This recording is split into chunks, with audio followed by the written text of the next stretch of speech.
most often people get hurt and wounded in relationships, and you're wondering why.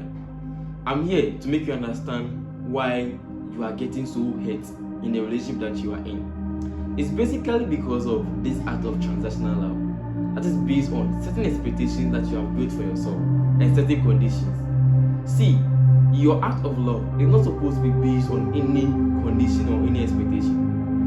That you are doing something for someone because of a certain self-interest that you have desired of yourself for the person to bring onto you or to be met by the person.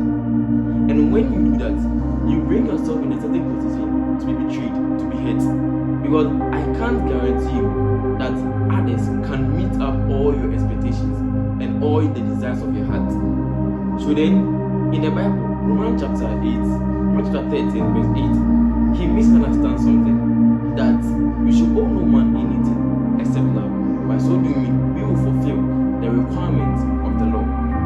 What it means is that we're supposed to come to the point where we will understand that whatever thing that we do unto people, we are just doing it unto them as a gift. So we are loving them as a gift, that we are not expecting anything in return.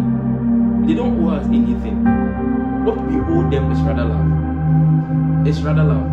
And see, if they've not come to the point where they understand that they're supposed to show maybe that same kind of love onto us, it's not a problem. It's not a problem, because the reason why you are doing it is not because of the person, but it's because of God. And it's because you have come to the point where you believe in the truth, you have believed in the gospel. In Galatians chapter 5 verse 22, the Bible was saying that the fruit of the Spirit is love, patience, long-suffering, faithfulness. These things are the nature of God. And we have received of this nature when we received the Holy Spirit, when we became born again. So then we have that enablement, we have that capacity, we have that capability to show this kind of love unto people.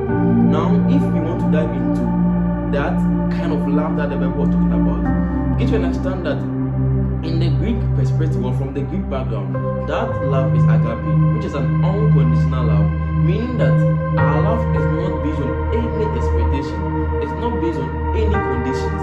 We are doing it because we love them. We are doing it because we have this war of love in our hearts. We have these streams of love in our hearts. And that's because we have received of this nature of God. See, we have been bounded to love one another. We have been bounded to love one another. It's like we have been called onto a certain duty that we should show people love. And that love shouldn't be based on anything. So if it is not in your capability or your capacity to do certain things, please don't do it. Don't go way beyond yourself for someone and then come and tell us that, oh, you did this for this person, you did that for that person, and that person didn't return whatever thing that you give unto him or her. The issue is that you shouldn't be thinking that way.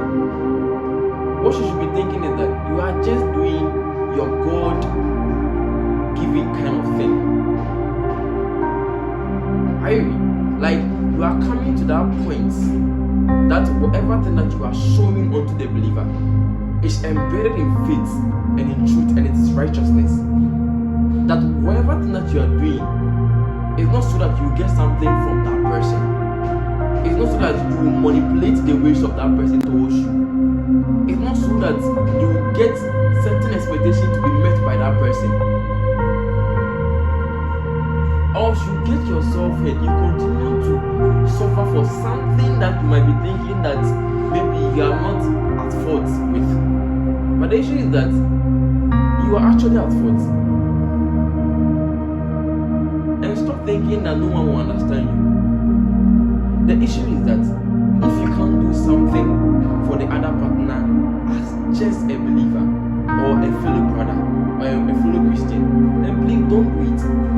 Don't be thinking you are using your gift to buy any maybe spot in someone.